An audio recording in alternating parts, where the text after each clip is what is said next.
দিয়াটো সহজ, এটকাও ঘোষ নোলোৱাকৈ দিয়াটো বহুত টান কাম। ডেকা লৰাই মোক সুধি আছিলে, দাদা পুলিচৰ ইণ্টাৰভিউ ডেট কেতিয়া হ'ব? এইটো নকয় যে মোক চাকৰি দিয়ক, খালি খুদে ডেট কেতিয়া? এতিয়া মই মাত্ৰ দৌৰিব লাগে আৰু চৰকাৰী চাকৰি পাব লাগে। 3rd গ্ৰেড 4th গ্ৰেডৰ পোষ্ট ওলাই কোনো আমাৰ ওচৰত নাহে চাকৰিৰ কাৰণে। অসমৰ মানুহে যেনেকে লাচিতে সংকল্প লৈছিল মই মোগলক হৰুৱাম, তেনেকে আমি সংকল্প ল'ব লাগে। যেতিয়া আমাৰ ল'ৰা ছোৱালী বিলাকে পঢ়া শুনা কৰি একোজন মানৱ সম্পদ হোৱাৰ সপোন দেখিব, তেতিয়া আমি আগুৱাই যাব পাৰিম। যেতিয়া আমাৰ জ্যেষ্ঠজনে আমাক শুদ্ধ ৰাস্তা দেখুৱাব।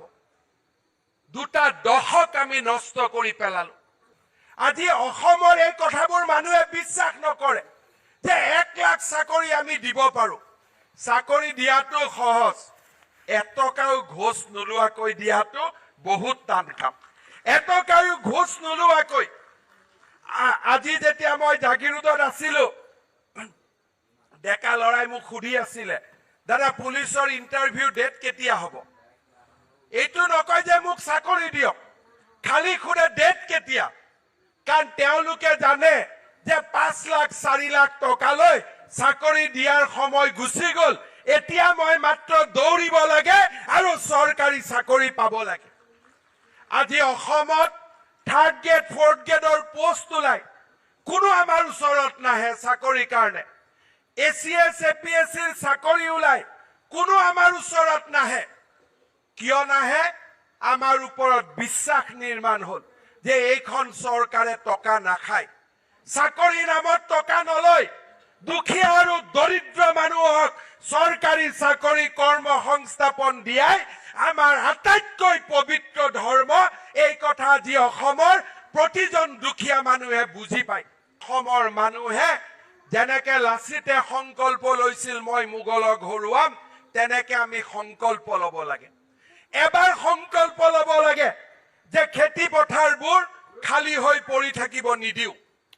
এবাৰ সংকল্প ল'ব লাগে মই ডেকা ল'ৰা, দেউতা মাক কষ্ট নিদিওঁ, নিজে কিবা এটা কৰি খাম। এবাৰ সংকল্প ল'ব লাগে আন্দোলন নকৰো, পঢ়িম।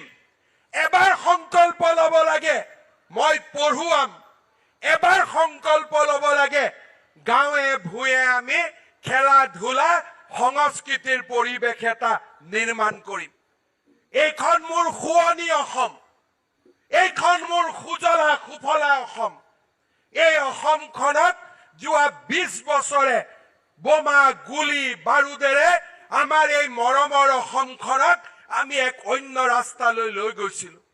আজি অসমখন উভতি আহিছে, পুনৰ সেই সুজলা সুফলা অসমখন আমি যেন কৰবাত দেখিবলৈ পাইছো। আৰু এই অসমখনক আমি যদি আগুৱাই লৈ যাব পাৰো, লাচিতে যেনেকে মোগলক পৰাস্ত কৰিছিল, আমিও বিকাশৰ নতুন জয়গানেৰে আমি ভাৰতৰ ভিতৰতে আমাৰ ৰাজ্যখনক আমি প্ৰতিষ্ঠা কৰিব পাৰিম। শ্ৰদ্ধাৰ ৰাইজ, আমি সংকল্প ল'ব লাগিব। বহুত হৈ গ'ল ৰাজনীতি, বহুত হৈ গ'ল ধৰ্ণা ধৰ্মঘট আন্দোলন, একো ফল নিদিয়ে।